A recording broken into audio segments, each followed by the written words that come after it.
കേട്ടോ, ഇന്ന് ഞാൻ നിങ്ങളെ ഞങ്ങളുടെ ചോക്ലേറ്റ് ഫ്രൂട്ട് മരം കാണിച്ചു തരാം. കേട്ടോ, വായു.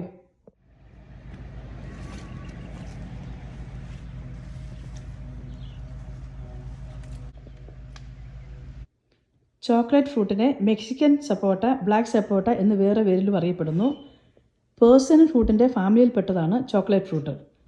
പുറമേ പേഴ്സ്മൻ ഫ്രൂട്ട് പോലെ ഇരിക്കുമെങ്കിലും കളറിലോ ടെക്സ്ചറിലോ ഫ്ലേവറിലോ അകത്ത് യാതൊരു സാമ്യവുമില്ല. ടെക്സസ് ഏരിയയിലാണ് പേഴ്സ്മൻ ഫ്രൂട്ട് ധാരാളമായി ഉണ്ടാകുന്നത് എങ്കിൽ ഫ്ലോറിഡയിലും മയാമിയിലൊക്കെയാണ് കൂടുതലും ചോക്ലേറ്റ് ഫ്രൂട്ട് ഉണ്ടാകുന്നത്. കാണാൻ നല്ല ഭംഗിയുള്ളൊരു മരവും ഫ്രൂട്ടുമാണ്, നല്ലൊരു തണൽ മരവുമാണ്.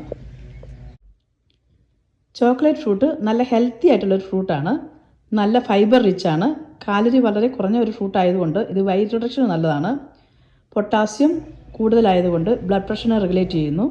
Anti oxidants, vitamin C, vitamin A ഒക്കെ വളരെ കൂടുതലാണ്. നാച്ചുറൽ ആയിട്ടുള്ളൊരു സ്വീറ്റ്നറാണ്. ചോക്ലേറ്റ് പുഡിങ്ങിന് പകരമായിട്ട് നമുക്ക് യൂസ് ചെയ്യാം.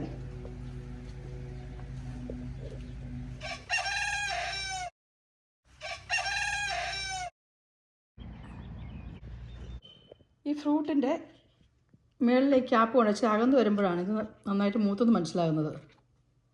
ഉണ്ടോ? പറിച്ച് വെച്ച് പഴുപ്പിക്കുന്നതാണ് കൂടുതലും നല്ലത്.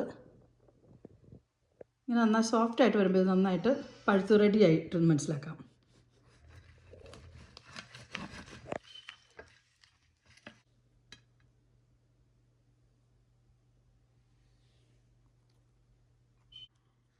ചോക്ലേറ്റ് ക്രേവിങ്ങിന് ഇത് ഇങ്ങനെ തന്നെ കഴിക്കാം.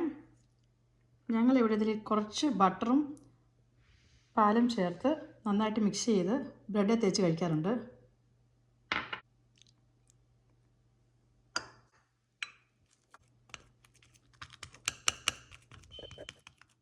കണ്ടോ, ചോക്ലേറ്റ് ഫ്രൂട്ട് എന്ന് വിളിക്കാനുള്ള കാരണം എന്താണെന്ന് മനസ്സിലായില്ലേ? ചോക്ലേറ്റ് അത്ര മധുരമില്ല. മധുരം കൂടുതൽ വേണ്ടിയവർ ഡേറ്റ് സിറപ്പോ തേനോ ഒക്കെ ചേർത്ത് കഴിക്കാം. നന്നായി പഴുത്ത ചോക്ലേറ്റ് ഫ്രൂട്ടിൻ്റെ സീഡ് ഇത്രയും വലുപ്പത്തിലിരിക്കും. നമുക്ക് ഈ ചോക്ലേറ്റ് ഫ്രൂട്ട് കൊണ്ട് ഒരു സ്മൂത്തി ഉണ്ടാക്കാം. ഇഷ്ടമുള്ള ഫ്രൂട്ട്സൊക്കെ ചേർക്കാം.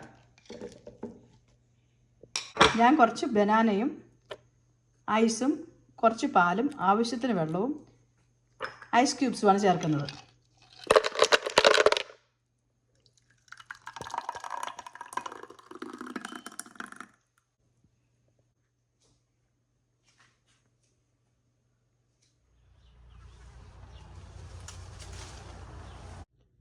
ചോക്ലേറ്റ് ഫ്രൂട്ടിനെ കുറിച്ചുള്ള വീഡിയോ എല്ലാവർക്കും ഇഷ്ടപ്പെട്ടോ?